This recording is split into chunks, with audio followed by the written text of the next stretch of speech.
This week in the Scottish Parliament there's been quite an emphasis on new legislation, and I think I've mentioned before some of the bills that I've personally been involved in through my committee work, and two of them moved ahead this week. One was the Forestry bill, which got to stage 3, that's the final stage, on Tuesday afternoon, and then on Wednesday morning we had the Islands bill, which is not quite so far on at stage 2, so we were looking at that in committee. And I think both of these bills showed in different ways that the Scottish Parliament does work. The Forestry bill actually had quite a number of amendments, some of which the government did not want. However, the major idea that the two arms of forestry should be put together was thrown out, because that would have been a real problem financially. But the forestry going on will be slightly more distant from government, and there'll be other changes like information being more available, which we can obviously live with.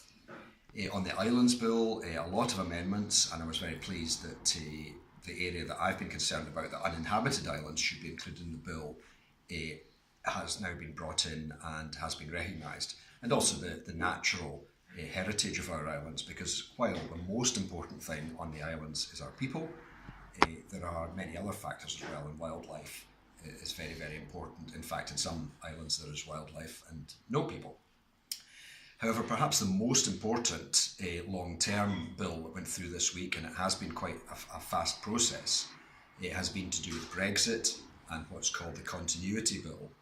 And this is a provision that if Westminster lets Scotland down once again, then we will have something in place when we leave the EU. Ideally, I'd still rather we didn't leave the EU, but on the assumption that's going to happen, we have to have things in place to take over and not leave a gap in legislation. So it seemed very clear to me that we had to do this legislation, although some have suggested otherwise. It was a long session, and many others were much more heavily involved.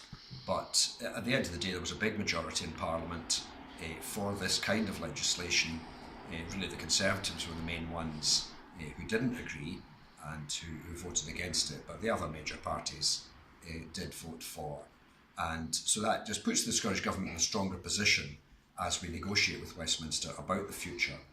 But clearly our hope would be that we stay in the EU, and if not, have the best possible deal, single market, and so on. Finally, just one practical issue that came up, which is perhaps of more interest to people, is fishing this week. And the Conservatives once again let the Scottish fishermen down. Of course, when we went into Europe in the first place, way back when I was a lot younger, the fishermen were betrayed, frankly, by the Westminster government, and were given a very raw deal, which they've had to suffer from for many years. At the same time, I accept that Europe has been good at conserving fish and have not allowed the fishermen just to take all the fish that they might have been able to find.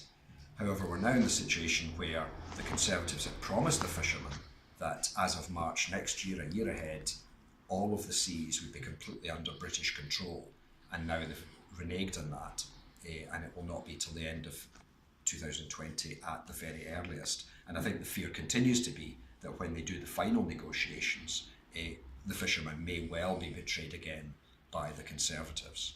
So that's a very practical aspect of it, and how damaging Brexit is and leaving the EU is not a good idea.